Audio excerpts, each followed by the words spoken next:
just back outside enjoying the sunshine and listening to the birds, and it occurred to me, like, what is a bird? I don't really know. I mean, to me it's like a mammal with wings. I mean, is that what they are? I'm not really sure.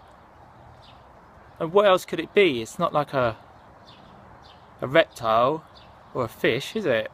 Or an insect. It's like it's got to be a mammal, hasn't it? But one that can fly. I've been watching them for about 20 minutes now. I just can't work it out. If anyone knows what birds are, please let me know, because this is driving me crazy. I don't know any mammals that sing either, so that must make them different. Oh no, people sing, don't they? So the only real difference is they've got wings. Does that mean we could have wings?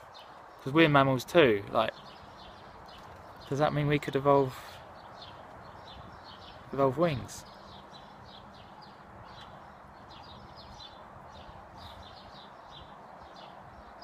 I don't know. Alright, I'm gonna think about it some more and see if I can come up with the answer.